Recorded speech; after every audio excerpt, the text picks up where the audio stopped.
दोस्तों देखिए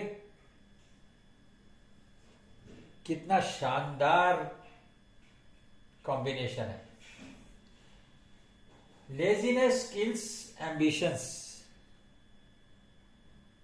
anger kills wisdom, fear kills dreams, ego kills growth, jealousy kills peace, doubt kills confidence. सही बात है भाई। आदमी सोचता है अरे छोड़ो यार कल कर लेंगे, दिल में करने को बहुत कुछ है, लेकिन लेजीनेस की वजह से एम्बिशंस चली जाती। और गुस्से में आदमी हो तो उसकी बुद्धि खराब हो जाती है, और अगर डरा हुआ हो तो वो अपने सपनों की तरफ नहीं जाता, पता नहीं हो कि ना हो, पैसा लगाऊं काम हो पाए या ना हो पाए। और ईगो है तो ग्रोथ रह जाता है, ईगो में अपनी ईगो में ही रहता है, अरे मुझसे ज्यादा कौन जानता है, ना किसी की सुनता है, ना किसी से कुछ गेन करना चाहता है, लेना नहीं चाहता किसी की बुद्धि। अब जब हमारा गिलास ही उल्टा होगा तो उसमें पानी नहीं आएगा। कप को पानी के एक तो नीचे रखना पड़ेगा, दूसरा सीधा रखना पड़ेगा। अब जेलसी रखने से शांति खत्म हो जाती है दिमाग की। दूसरे से ईर्ष्या करने से वो ऐसा है वो वैसा है वो, तो ईर्ष्या नहीं करनी। और अगर डाउट है तो कॉन्फिडेंस चला जाता है। आपको अगर किसी चीज पे डाउट है तो आपका कॉन्फिडेंस घटेगा यार, समझ नहीं आ रहा करूं कि ना करूं। एनीवे, लेकिन अब इसको आप राइट से लेफ्ट पढ़िए। एम्बिशन किल लेजीनेस।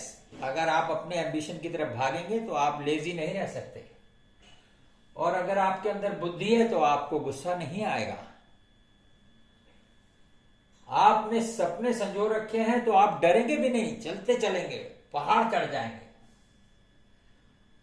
और आपका ग्रोथ हो रहा है तो आपको लगेगा कि सबके सहयोग से हो रहा है, आपकी ईगो भी किल हो जाएगी। इसी तरह शांत मन रहने से आप किसी से ईर्ष्या नहीं करेंगे। जो ईश्वर ने दिया सब अच्छा है, जो वो कर रहा है सब ठीक है। और अगर हमारे अंदर कॉन्फिडेंस हो, डाउट का तो कोई काम ही नहीं। क्यों डाउट करेंगे? जो हम कर रहे हैं वो बिल्कुल अच्छा ठीक कर रहे हैं। मेरे एक टीचर, अब शायद हैं या नहीं, मैं मेरी नॉलेज में नहीं है, लेकिन वो ब्लाइंड थे और इंग्लिश पढ़ाया करते थे, इंग्लिश ग्रामर। तो उनका तरीका मुझे इतना अच्छा लगता था। जैसे उन्होंने कहा, अंडरस्टैंड माने खड़े हो ना, नीचे खड़े हो ना, ऊपर खड़े हो ना। तो बच्चा सोचेगा अंडरस्टैंड माने, जो कॉन्फिडेंस नहीं है जिसके अंदर, वो कहेगा नीचे खड़ा होना। तो वो कहते थे शाबाश शाबाश बहुत बढ़िया, और ऐसे उसके पीठ पे हाथ फेरेंगे। एक लड़का जो जानता है, कॉन्फिडेंट है, वो कह रहा है समझना सर समझना, बैठ जा।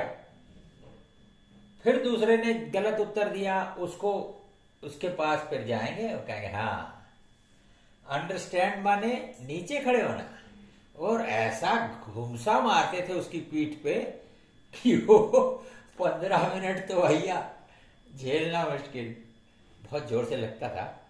तो वो कॉन्फिडेंस क्रिएट करने का तरीका है। ऐसे डेडिकेटेड टीचर अब कम मिलते हैं, मेरा उनको बहुत प्रणाम है। और ये लिखने वाला भी है, जो भी है उसको भी बहुत प्रणाम है, ये जिसने भी विवेचना की है। धन्यवाद।